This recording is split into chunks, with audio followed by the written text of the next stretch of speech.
Bismillahirrahmanirrahim. Assalamualaikum warahmatullahi wabarakatuh.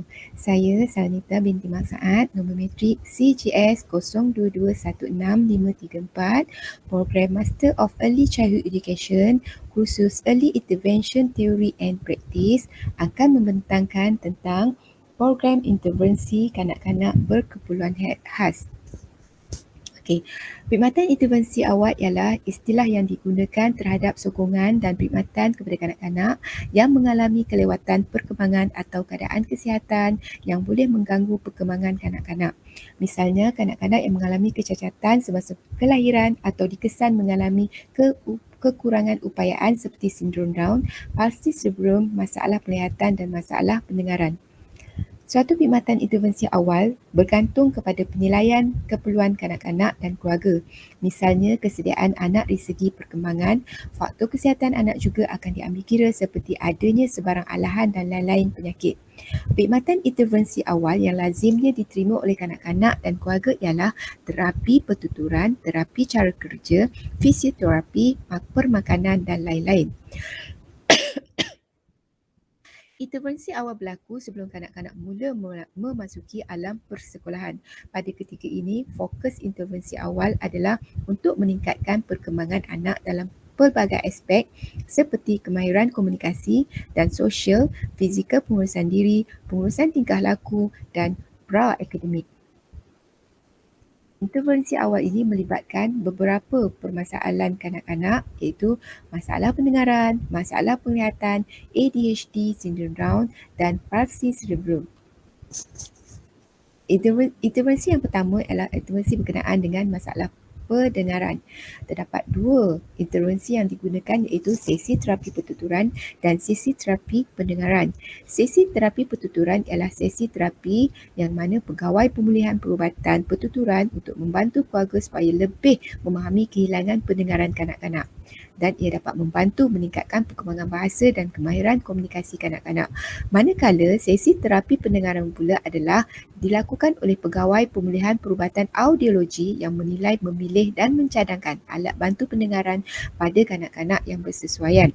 Mereka juga akan memberi khidmat nasihat mengenai pemakaian dan penjagaan alat bantu pendengaran kepada para ibu, bapa dan penjaga serta menjalankan latihan auditori bagi kanak-kanak yang memakai alat bantu pendengaran. Manakala untuk kanak-kanak ADHD pula, beberapa intervensi boleh dilakukan seperti intervensi pengurusan tingkah laku, intervensi peranan ibu bapa dan juga ubat-ubatan. Intervensi pengurusan tingkah laku adalah seperti mengubah sikap persekitaran yang mengganggu, meningkatkan tingkah laku positif dan menangani tingkah laku yang mencabar kanak-kanak, mengukuhkan peneguhan dan ganjaran supaya anak-anak boleh mengikuti rutin harian dengan lebih baik, memerlukan konsistensi dan kerjasama individu yang rapat dengan kanak-kanak seperti ibu bapa, ahli keluarga ataupun guru. Manakala peranan ibu bapa pula adalah saling bekerjasama, memberi sokongan yang diperlukan seperti dalam pengurusan tingkah laku dan menyiapkan tugasan, serta mengenal pasti kesukaran anak dan menyokong keperluan dan kekuatan anak.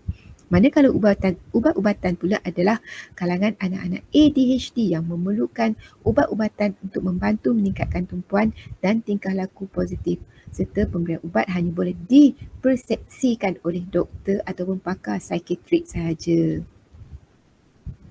Manakala untuk kanak-kanak sindrom Down, tiga intervensi telah dikenal pasti iaitu terapi pertuturan, terapi cara kerja dan terapi fizikal. Terapi pertuturan adalah membantu menguatkan otot bahagian muka seperti bibir, lidah dan rahang muka bagi membolehkan bayi menyusu, membantu kemahiran berkomunikasi awal termasuk pertuturan dan bahasa.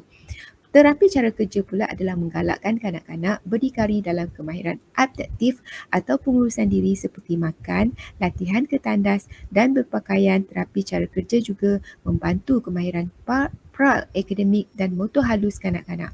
Manakala terapi fizikal pula adalah fokus untuk meningkatkan kekuatan motor kasar dan mengurangkan masalah berkaitan dengan pergerakan. Okey, manakala masalah palsi cerebrum pula, terdapat tiga intervensi yang digunakan iaitu terapi cara kerja, fisioterapi dan sesi pertuturan.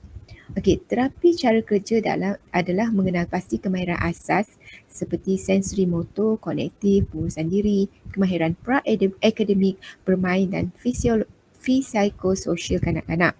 Merancang dan menjalankan intervensi yang sesuai untuk meningkatkan kemahiran kanak-kanak, mencadangkan alat bantuan yang sesuai dan latihan penggunaan alat bantuan seperti wheelchair dan tongkat, dan menjalankan program intervensi di rumah serta sokongan kepada kesediaan kemahiran prasekolah kanak-kanak. Manakala fisioterapi pula adalah dengan menjalankan penilaian perkembangan kanak-kanak, mengajar kanak-kanak dan penjaga untuk melakukan pergerakan badan seperti mengawal refleks, menggerakkan kepala, duduk dan bergolek, serta menjalankan senaman untuk mengurangkan risiko otot menjadi pendek. Apabila otot menjadi pendek, pergerakan akan menjadi lebih sukar. Dan intervensi yang ketiga adalah sesi pertuturan, di mana kesukaran menggerakkan otot di bahagian muka dan mulut menyebabkan kanak-kanak palsi cerebrum ini mengalami masalah dalam bertutur dan sukar untuk berkomunikasi dengan orang lain. Terapi pertuturan membantu kanak-kanak untuk melancarkan pertuturan, kejelasan sebutan dan menambah baik sistem artikulasi, membantu kemahiran komunikasi sosial kanak-kanak dan mengajar penggunaan alat bantuan komunikasi seperti Alternative Communication ataupun AAC, Picture Exchange Communication System dan lain-lain lagi. Jadi itu saja penerangan saya berkenaan dengan intervensi awal terhadap kanak-kanak berkeperluan khas. Terima kasih kepada doktor atas ilmu yang telah dicurahkan sepanjang semester ini. Terima kasih doktor. Assalamualaikum.